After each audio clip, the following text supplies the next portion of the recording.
for this work, especially this week when we have seen extraordinary evidence of growing fascism in our culture.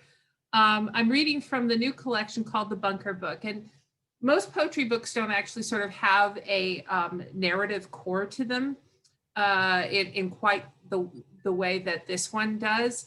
I have imagined in this book a woman who has chosen to find herself a place to, like an abandoned missile silo somewhere on the edge of New Orleans. And she has stolen the wine out of Galatoire's cellar, and also a bunch of manuscripts they were going to burn. And somehow she's ended up with the British Library's manuscripts, a lot of medieval references in this. So I have Nazis and Nazi hunters running around, and then the life of this bunker. So I'm going to read some of the ones related to fascism, because boy, did we have a little smattering of it this past week. So this poem is called Buenos Aires, 1952. Stir your coffee, bitter. That's what a tourist would do. Chat, smile, nod. Good. I won't tell Jew journalists tracking us or Wiesenthal, but in frankness, yes. On some sweaty nights, I do leap up, screaming, dreaming of them. They stand at the sheet's edge, gaunt, vigilant, in stripes, tattooed arms, extended lance-like to ghost joust me. Yes, I do smell ovens in tailpipe exhaust, in August vapors, but I wipe my face in morning mirrors while on holiday I practice my smile. Understand, colleague, nobody inhales the ashes inside our sunburned heads. Regrets? I counted on better from you, so Kinderkeit. You crush bugs under your loafers today. Back there in Poland, no difference, none.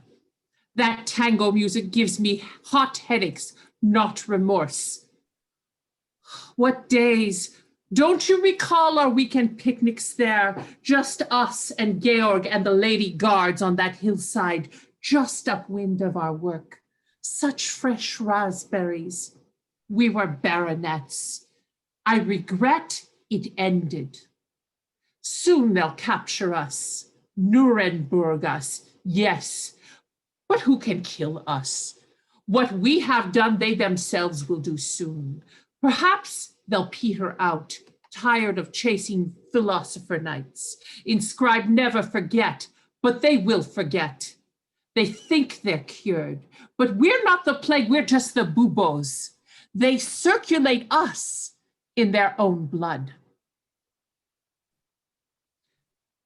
This poem is called Findings at the Reichstag. After the fire, I pokered through white ash, hoping some point would prove still solid, preserved in a charred tin box. I found a Bakelite doll, feathers its hula skirt. I blew. The down departed to reveal factory-tooled vulva, creased, painted brown. I dug deeper and recovered foil-wrapped cigars. The tinsel declared, "It's a boy." After the fire, the hoses rolled again, the balustrades and buttresses in dust. We lumber out like First Reich, Alte Schule, the Schule, I should say, Alte Schule, the fleecers, the fist fighters, the fuckers, the Constitution in cinders. We turn feral, butterflying our foes' foreskins. And then I have a series of poems that are about life in this imagined bunker. This one is called February Bunker. Nothing grows in this season but yearning. But instead of frost or brown patches, I paint a diptych of daffodils. On one panel, I sit as I do here now, only in a field where a heart eats them. On the other, I kneel before David, patron saint of Wales, who holds a pigeon. I shoo away birds with yellow bouquets. I'm a Protestant. I don't revere him. Someone pounded on the door this morning. Then I heard a distant scream. Yellow flowers can so cheer up a room. This is called December Bunker. One Christmas, I roasted chestnuts in the fireplace with my wonderful husband, Mark. Only I didn't have a fireplace. Mark divorced me. Chestnuts taste like wet cardboard. But there I was roasting them, and my Mark was out caressing creases and crotches while I shuffled the Nat King Cole carols and watched the white flames making spirits bright. Although it's been said many times as an interrogation alibi, in this tin hut, have yourself a merry little whatever you need next, darling. Have yourself a merry contrarian. This bunker is soundproof. What do you need? And then I have Nazi hunters. My Nazi hunters are all set in New Orleans. This is called Commando Lyric 3. After we planted nitro dynamite under the Claiborne Avenue Bridge, straddling the industrial canal where they shipped the caged children to offshore factories, Sydney, Jeannie, and I felt ecstatic. We flopped onto each other ecstatic under pirogue tarps. Some dynamite sticks shifted. We three felt like factories of explosive heat, blowing up friendship into smoky panting, exhaled straddling border crossings, straying off trail, straddling work and play, war and love, so ecstatic.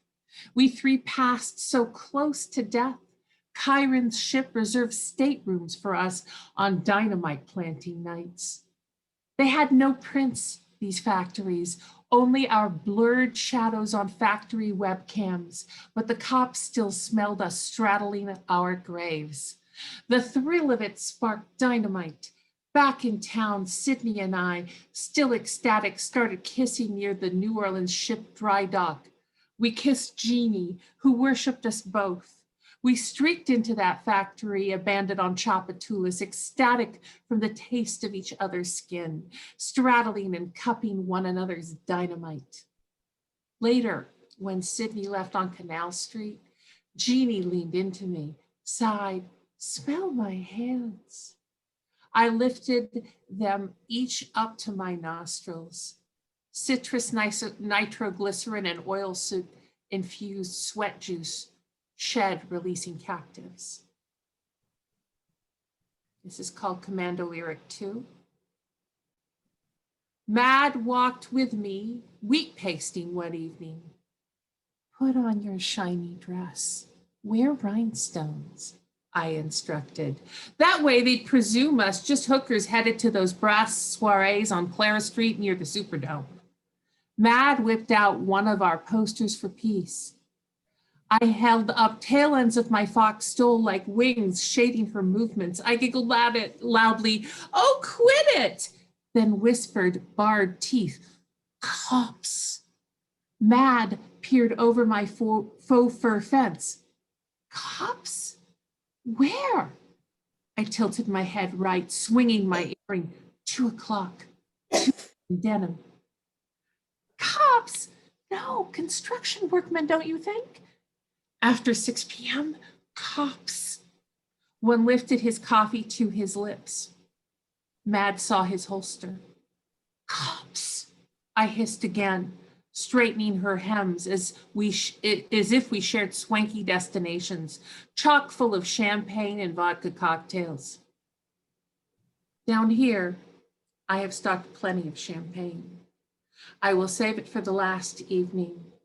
Either I drink it with liberators or I make Molotovs out of bottles. Thank you. That's what I wanted to share with you tonight. so much, Anne. I love your delivery. Thank you. That was awesome. Great. Well, thank you again, Anne. Yes, I love the delivery, the theatrical reading of it is great. Sylvia Plath, I'm not.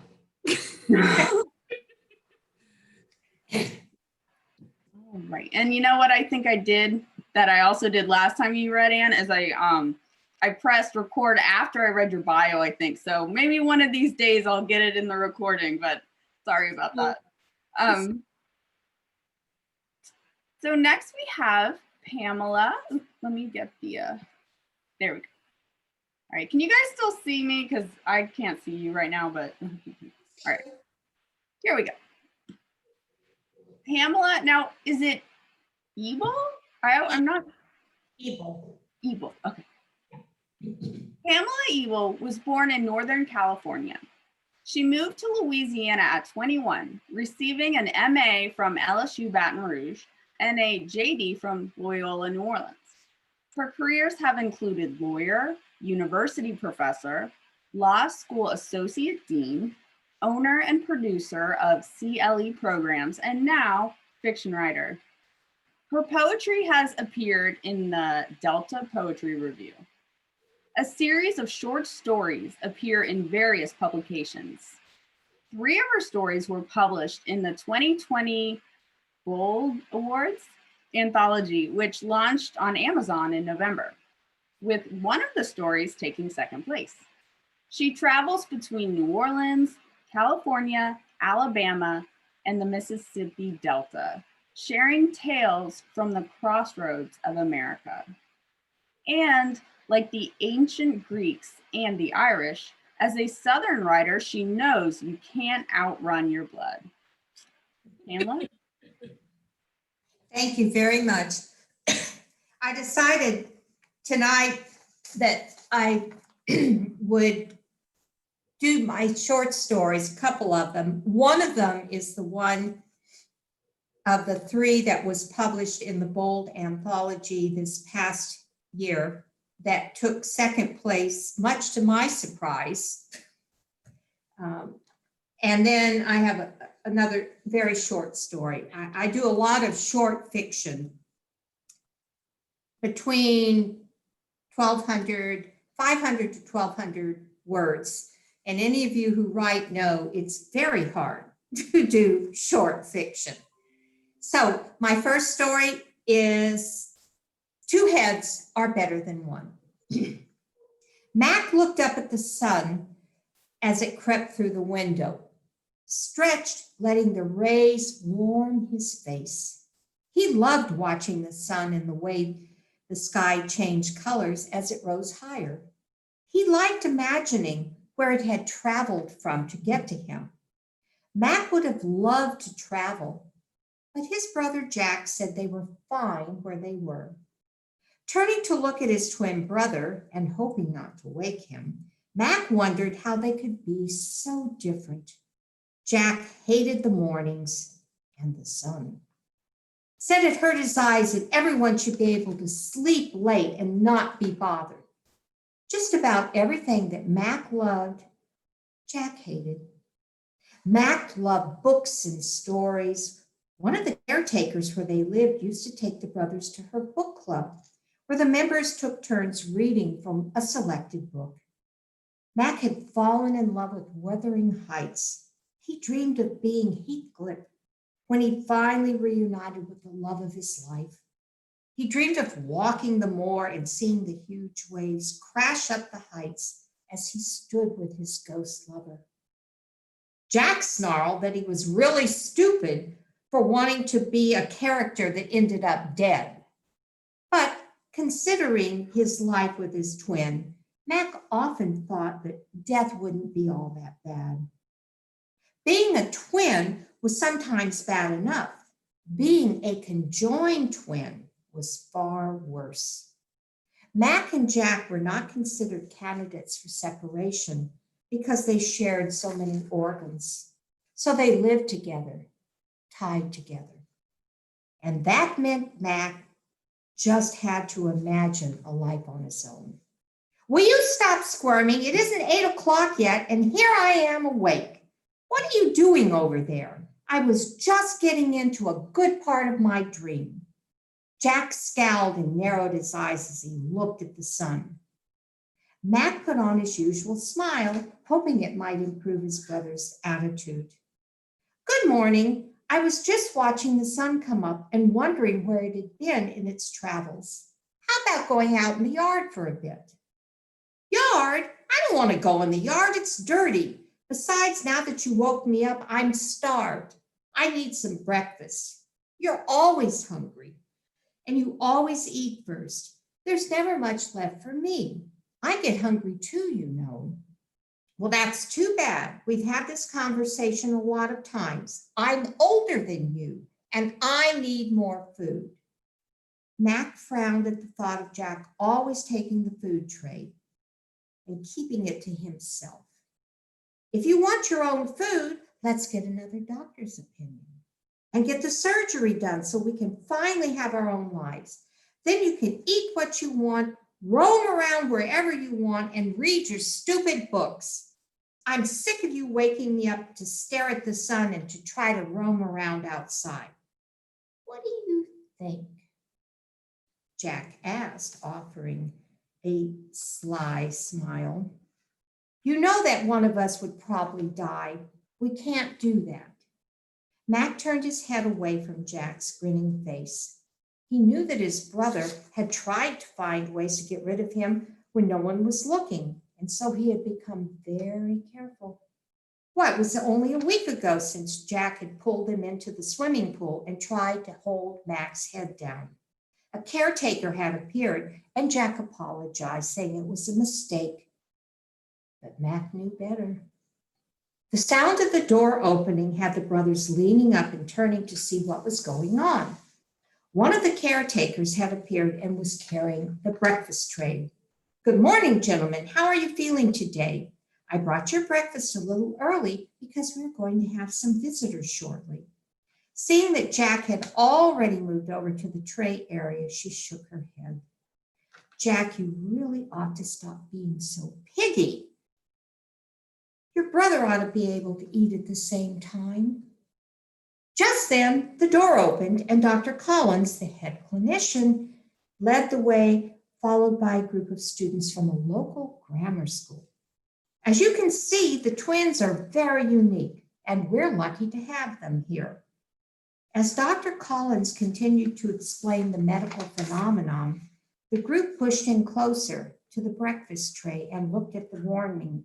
One of the students pushed in closer and looked at the warming tray and the lid. As everyone was listening to the doctor, no one saw that boy as he reached for the lid. Jack's eyes narrowed to slits as the boy reached out and lifted the lid. Mac, who had been listening to the doctor, felt his brother tense and turned just in time to see the boy yell as he saw a large rat lying on the plate.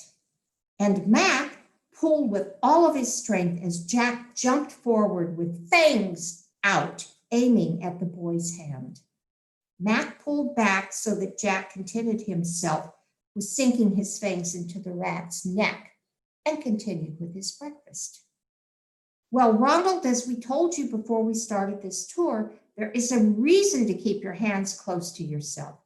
You see, this particular snake doesn't just have two heads.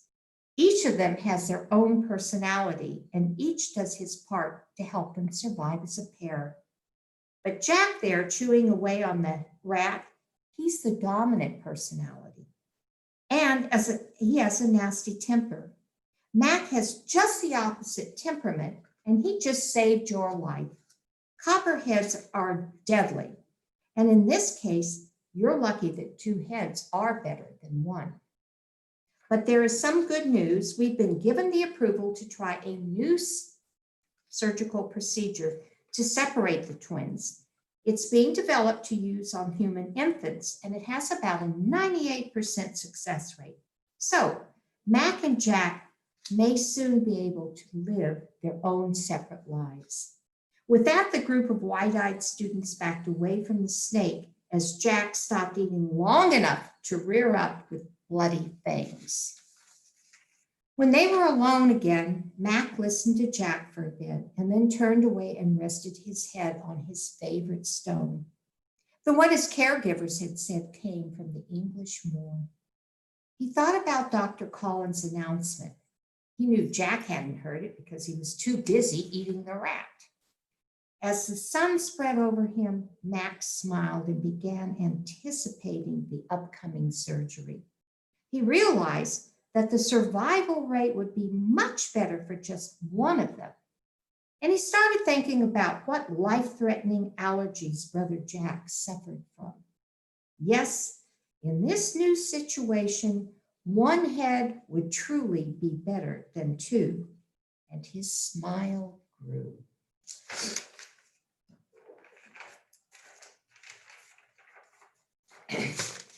This basically came from a prompt, a news article about a two-headed copper snake that was found in Florida. And from that came two heads are better than one. And this short story I just had published. It came out yesterday online in the, and you're going to love this, the Texas Gardeners Seeds newsletter. A friend of mine who is a multi-published mystery writer, Michael Bracken, also is the editor of this Texas newsletter. And since moving, as I told Anne, from our old Victorian turn of the 19th century home on Napoleon Avenue out to Old Metairie to leave it to Beaverland, I have this yard. I have all of it. My mother-in-law never met a camellia bush she didn't love. And she loved gardening, and I knew nothing and know very little still about gardening, but I'm trying to learn. And he sent around a request for anyone who might want to submit a short story that would go with all of the information that they send in the Seeds magazine. So I submitted this and he accepted it, and it was published yesterday. It's called Shumfa. Garden's looking mighty fine, mighty fine. Marissa Lee looked up from her hands and knees to see the smiling face of Art Bloodsall. Her mail arrived at noon 6 days a week, despite the pandemic and slow delivery issues. Art helped Marissa to her feet and handed her a manila envelope. Are you putting in any new plants? I haven't ordered anything since gladiola bulbs came in last month. I want to get Carrie's plants under control first. Well, except for the front porch. I'm glad someone appreciates the work I've done. Martha does nothing but come over and complain about the changes. Well, you see, Miss Schulte was jealous of Miss Carrie. She won the yard of the month all the time. So she figured when Miss Carrie moved, Miss Schulte thought she'd start winning. Miss Carrie told everyone you didn't know anything about gardening. He looked at the flower beds filled with hydrangeas, calla lilies, and iris. Bougainvillea, snapdragons, Gerber daisies, and Boston ferns flowed from baskets, hanging baskets, and out of bright colored pots of Mexican adobe that covered the front porch. I guess she was wrong. He smiled and walked on. Reaching a stopping point in the heat and humidity of the New Orleans summer, Marissa sat down to examine the manila envelope. It was addressed to her personally and had a sticker on it that said, "Happy planting for Shumfa." The return address was unreadable, smudged with ink. Opening the envelope, she pulled out the note card, which read, "Thank you for your purchases of seeds and bulbs. Please accept a special gift of seeds to add to the beauty of your garden." Inside a small plastic bag were brown seeds and instructions on how to plant them. There was no other identifying information. Unable to determine the vendor, Marissa decided to plant the seeds as instructed. Tossing the manila envelope and note in the recycle bin that had sat curbside, she headed to the backyard. As soon as she disappeared, Martha Schulte scurried from her front porch across Marissa's lawn to the recycle bin. Looking around to make sure none of the neighbors were out, she grabbed the manila envelope and the note and scurried back to her house. 3 weeks had passed since Marissa had planted the anonymous seeds. She was a faculty member at a law school in town and had been feverishly reorganizing her course to go virtual. Remembering the seedlings, she went to see if they had survived her neglect. As she was about to open the door to the hothouse, she heard shouting. There she is, that's her, and that's where she has those lethal seeds hidden. Turning toward the front gate, Marissa saw Martha Schulte pointing at her.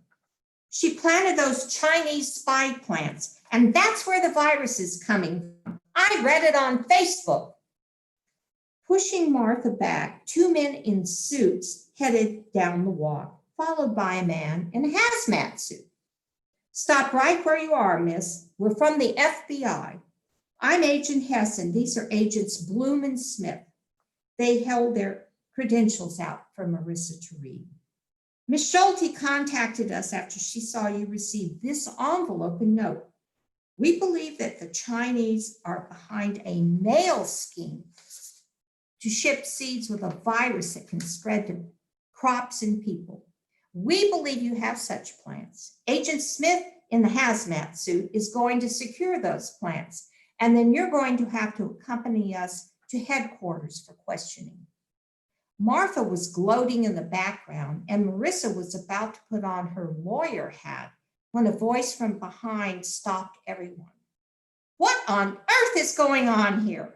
What are you doing with my niece's seed envelope? And what are you doing in that ridiculous outfit? They turned to see a tall woman in a bright red business suit. Marissa saw the agents' faces, including Smith's, through the plastic shield mask, go white as they stared into the face of the director of the FBI's Southeastern District.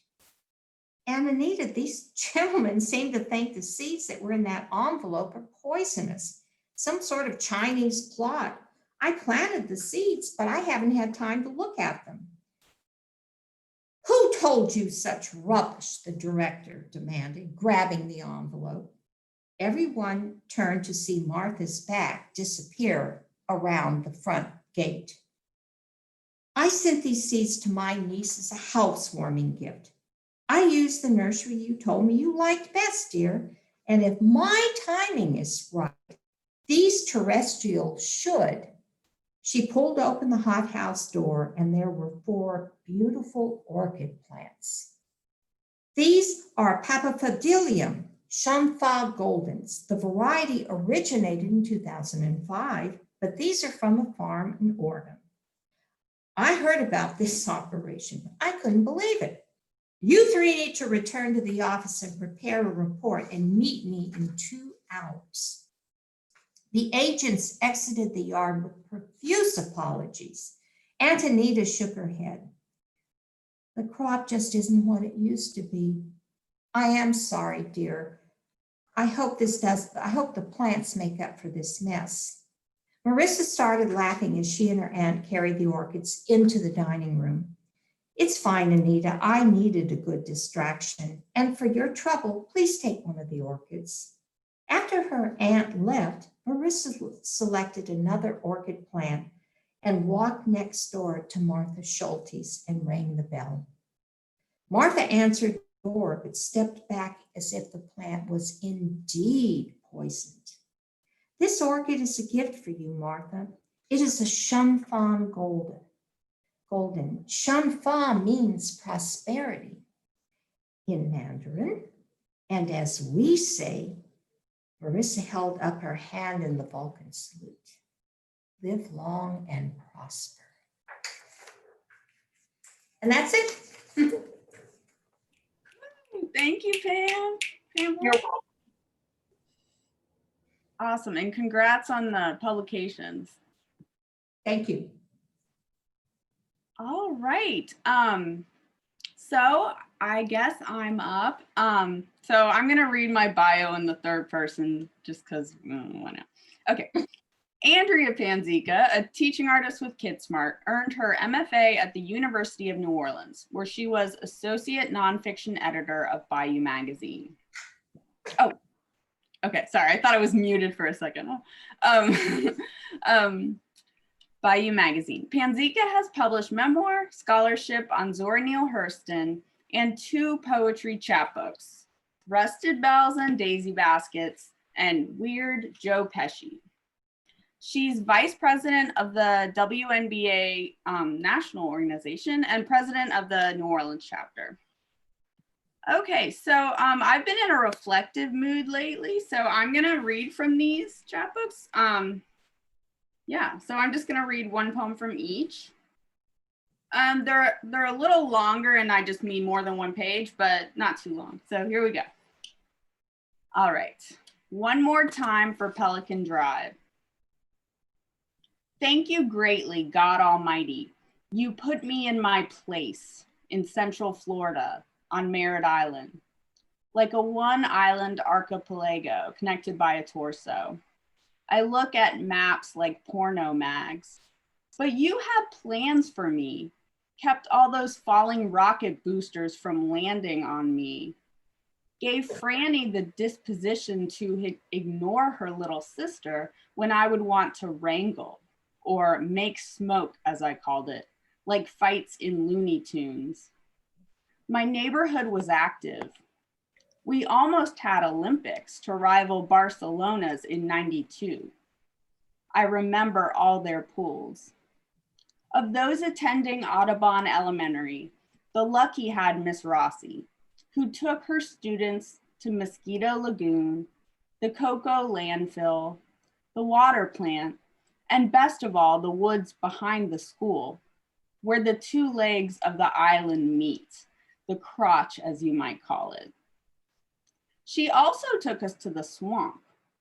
As a class, we trudged calf deep through marsh, dry in spring, wet in fall. I stepped too far, sinking stomach deep into the Banana River. Some kids never left it, dropped down and sleepwalked 3 miles across the river bottom toward Cape Canaveral, caught at by siren-like stray cats and peacocks. You made me famous in ballet, touring libraries countywide and nursing homes at Xmas time. So you're the X then, right? For my many roles in Nutcracker, 2 kinds of dolls, a candy cane, a snow flurry, a flower that could waltz, marzipan, Arabian. Thank you for them all. Car trips to New Orleans as a kid weren't bad, except I only had exactly half the back seat to share with my sister. 1 errant inch, she'd bitch. I heard Dark Side of the Moon, Abbey Road, and now I even like La Traviata and the Fabulous Baker Boys. I excavated playground sand to try and get to China. I thought I reached 5 feet at least, but probably only 2. You kept tabs on my decisions, like an auger into driftwood, like small holes pinned through paper scrolls of a player piano. I was a Girl Scout in 3rd grade, but didn't camp for fear of bugs. I provided the entertainment. I wowed them with my Steve Urkel impersonation. Mr. Weinbrenner from down the street once said you could put me in the center of a room and not need TV. Before having confidence was a choice, I was so mercurial. My old house is a haunt I dream of nearly nightly. I've seen unsightly photographs on the internet, the walls now Santa Fe green and terracotta, like some Yankee painted it. But when I return, it's just the same. White walls and sliding mirrored closets, my dogs and all my furniture. Whoever bought it for $600,000, I hope I disturbed their sleep. The island, you know, wasn't easy to leave, but harder still to get on. I dreamt a dragon or a big dog took a shit at the top of the Hubert Humphrey Bridge. I watched the first approaching cars swerve and brakes lock. I continued to Cocoa going west, but State Road 520 was littered with trash, crashed looking girls' bikes with rusted bells and daisy baskets. So that's the first one of two. And now I will read one from this book, Weird Joe Pesci. It's called The Yaw and Pitch of Washing Dishes. Tea containers at the 3-compartment sink, like bathing metal toddlers, sweetened and unsweetened, one and then the other. Outcast on that endless hook. Might as well have fun because your happiness is done and your goose is cooked. In Jacksonville, 160 miles east, Tom Brown's at the world's biggest cocktail party. 5 guys jump him, rupture his pituitary gland. Flip that smile upside down now. They'll find the 5 at a beach in the cab. I didn't know you could weld, Tom. I learned myself in sculpture class. I hate that front page articles tell me things we had in common. That doesn't make stainless steel, does he? Maybe Mars was Planet Enterprise, like a working GM factory, all that conductivity until the springs were born. A fuse blew, a circuit shorted, the aquifer delivered rust. Maybe Earth's conversely fated, iron core erupting, massive iron pour, casting caverns and ravines, flash boiling thousands of gallons of water. Last sound you'd hear if you heard it. Hammer smashing the anvil, snapping the stirrup. I fall headlong for sanctuary. In a pool from metal stairs, right myself at 20 feet below. In a half-full bathtub, ass and elbows still exposed. In a trench on campus, horse toy collapsed, inner string slack. In Bolivar, New York, the creek behind my grandma's feeds the Allegheny, Ohio, and eons later, Mississippi. Had my mom not gone to Tulane, she could have found my dad eventually if she only had a boat. I've been everywhere, man. I've been everywhere. My grandpa told me he sailed with Columbus and knew Marilyn Monroe. The second could be true, though. In dreams, ran low in plie through landscaped backyards and empty lots behind the mall. Rode through bayous, Eladia green or gold if the sun catches, expansive land and mangy patches, camel highways steep like rocket trajectories, steel parabolas, seamed concrete, swam underground, lake to lake, popped out like plastic gators taunting foamy mallet bops, sought out for Mount Dora and its isolation tank. Flew to treetop level, no exertion necessary, would land on estuaries or seasick aircraft carriers, lofty and unsteady. It doesn't help to wish Tom hadn't crossed the St. John's, last river he would see. But I don't know this yet. Still sanitizing knives, submerging the handle, blade vertical to make them dance in the tropical colored water of chemicals, to feel the struggle side to side, how easily up and down slices. Thank you all for listening. That is all from me. Thank you. Yeah. So yeah, those are super old, like 15 years old, but you know, like I said, I'm feeling reflective. So I thought it'd be fun to read those. Great, so now we are at our final reader for the night, Susan Cole. Her first book, Holding Fast, a memoir of sailing, love, and loss, was just accepted for publication. She moved to New Orleans 4 years ago and loves it. Before that, she spent over 30 years living on and around boats. Her essays have appeared in literary journals and sailing magazines. Susan? Thank you. Thank you. I'm really happy to be here, and I hope I can meet you all in person someday whenever we can do that again. Yeah, so my memoir is Holding Fast, a memoir of sailing, love, and loss. Many people dream of escaping reality and going off to a remote island somewhere, but very few people actually do it. My husband, daughter, and I did, and that's what the story is about. I'd like to read you the first chapter.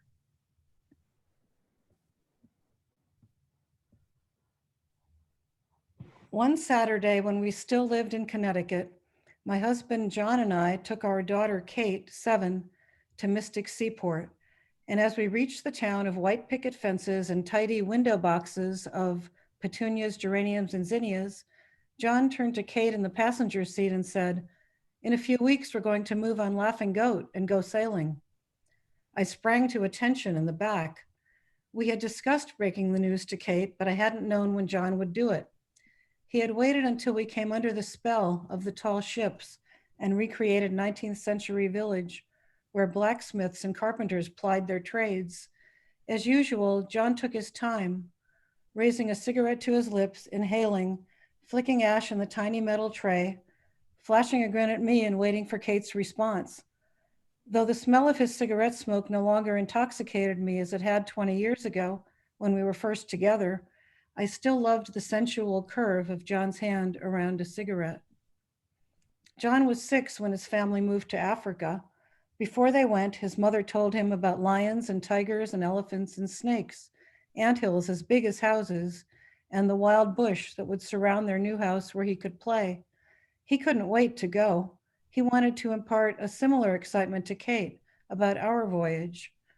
"Where are we going?" Kate asked. "South, first to Florida. Then we'll figure out where we want to go from there, somewhere in the Caribbean. We'll snorkel. They're fantastic coral reefs, like nothing you've ever seen." "What about school?" "You and Mom will do it on the boat." "What about our house?" "We'll rent it out." Kate glanced at me. Passing the schooners on Mystic River, I could imagine sailing down the Intracoastal Waterway through charming towns like those on Long Island Sound. "It'll be fun," I said, feeling like Judas. I didn't share my doubts or fears. Kate told her class the next day that she was sailing to the Caribbean and snorkeling, and she wasn't going to school anymore. Her teacher, a sailor, was thrilled for her and asked her to write to the class about her adventures. She promised they would write Kate back. I wish it had been that simple for me. I did not want to go. John would tease me and say, "I'll have to drag you out, kicking and screaming, clinging to the garden." I imagined myself red-faced and shrieking, my fingers black with dirt, while John yanked my legs and Kate stared open-mouthed. I was not a person who yelled. John wasn't either. In our 20s, vacationing in Isla Mujeres, Mexico, I was surprised when one of the locals with whom we convivially joked at a bar described us as the quiet couple. There was so much feeling between us that we never felt quiet to me. From the outside, though, we appeared so. We, us. When we fell in love, I glommed onto John as though he would save my life. He glommed onto me too, as a way out of roles that smothered. Husband and father at 18, John Jr. to his dad's John Sr., the inherited mantle of a family who sailed to America on the Mayflower. The youngest of 4 with 3 older sisters, he was irresponsible John in his family, a party boy and artist in high school who beat to his own drum. I too was the baby in my family, arriving accidentally 9 years after my sister and 11 after my brother. The 4 were already a family, locked in one argument after another, instigated by my volatile mother. My dad was the only one who lit up when I came into a room. I learned to stay under the radar, to feel out the temperature before I ventured a word. In audio tapes my mother recorded of our family dinners, mine was the high voice piping up, "Shut up and listen." My dad died of heart disease when I was 10, and I was lost until I met John. John and I had lived in our house in Fairfield for nearly 10 years, and Kate had lived there her whole life. Before that, John and I lived on old wooden boats in Long Island Sound for 15 years. On the water, we had no address. Our address on land, 425 Brookside Drive, sounded so solid, a red farmhouse on a hill, alongside the Mill River and a nature conservancy from which deer would thunder out of early morning mists. At first, I would repeat the address over and over, pinching myself as I wandered through the house, unpolished hardwood floors, and flung open the tall casement windows. I wasn't ready to give the house up to live out John's dream of sailing off. As we sailed, the house would become a beacon for me, the cozy red house on a hill, lights twinkling from the windows, river gurgling, the smell of wild strawberries drifting through the air, and a tattered tire swing suspended from a maple tree that Kate and her friends swung on over the stream, waiting for our return. Now, many years later, John has passed away, and the voyage occupies a space in my mind as bright as the lights of Havana when we drifted outside the harbor, waiting for daylight to enter. But I can no longer ask him what he thinks it all meant. Thank you. Awesome. Thank you so much for sharing, Susan. I can't wait to read the whole thing. Great. Well, that's it for our reading. Again, if we could have a round of applause for the readers. Thank you all so much. And thank you everyone for coming. I do want to give a plug. We have an event. It's just a social Mardi Gras party on February 6th. I think it's going to be at 7 p.m., but we're not quite sure. But yeah, kind of like if you are inclined to wear costumes, you can wear your costume. We're going to have door prizes. One of them is Roxanne Gay has a newsletter. So she's given us a free subscription for a year for that. Windowsill pies, all sorts of great stuff. So if you're looking for some Mardi Gras fun, February 6th, check us out. Yeah, but thanks again, everyone. I'll leave it up for a little while if we want to socialize, and it's really great to spend time with all of you. So thanks again. Thanks, Andrea. Thanks for hosting and organizing.